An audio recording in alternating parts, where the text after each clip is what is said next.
மத்திய அரசின் ஒரு முக்கியமான திட்டம். திட்டத்தின் பெயர் பிரதமரின் விஸ்வகர்மா திட்டம். சரியா? இந்த திட்டம் தொடங்கப்பட்ட நாள் என்னைக்கு அப்படின்னு சொல்லி பாத்தீங்கன்னா செப்டம்பர் 17, 2023 சரியா? பிரதமர் நரேந்திர மோடியின் பிறந்த நாள் அன்று இந்த திட்டம் தொடங்கப்பட்டது. அதே நாளில் தமிழ்நாட்டில் செப்டம்பர் 17 தந்தை பெரியாரின் பிறந்த நாள், தமிழ்நாட்டில் சமூக நீதி தினம். அதே மறந்துடாதீங்க. சரிங்களா? இந்த விஸ்வகர்மா திட்டம் எதற்காக தொடங்கப்பட்டது அப்படின்னு சொல்லி பாத்தீங்கன்னா 18 வகையான கைவினை தொழிலில் ஈடுபடும் நபர்களை ஊக்கப்படுத்தும் ஒரு மத்திய அரசின் முக்கியமான திட்டம். எத்தனை?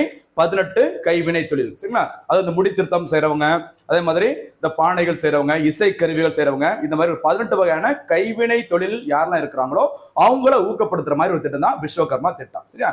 இந்த திட்டத்தின் முக்கியமான நன்மைகள் என்ன அப்படின்னு சொல்லி பாத்தீங்கன்னா 5 முதல் 7 நாட்கள் வரைக்கும் பாத்தீங்கன்னா அடிப்படை பயிற்சி இந்த திட்டத்தின் மூலம் வழங்கப்படுகிறது.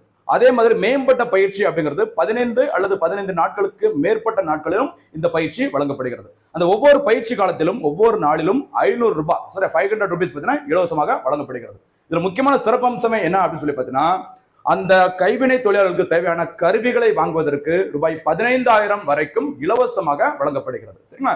இது தவிர முக்கியமான ஒரு அம்சம் என்னன்னு சொல்லி பார்த்தீங்கன்னா ரூபாய் 3 லட்சம் வரைக்கும் அவங்களுக்கு எந்த ஒரு பிணையும் இல்லாம, எந்த ஒரு டாக்குமெண்ட் ஷூரிட்டி இல்லாம கடன் உதவி வழங்கப்படுகிறது. எந்த திட்டத்தின் மூலம்? பிரதமரின் விஸ்வகர்மா திட்டம் தொடங்கப்பட்ட நாள் செப்டம்பர் 17. முக்கியமான நோக்கம் 18 வகையான கைவினை தொழிலை ஊக்கப்படுத்தும் மத்திய அரசின் திட்டம்.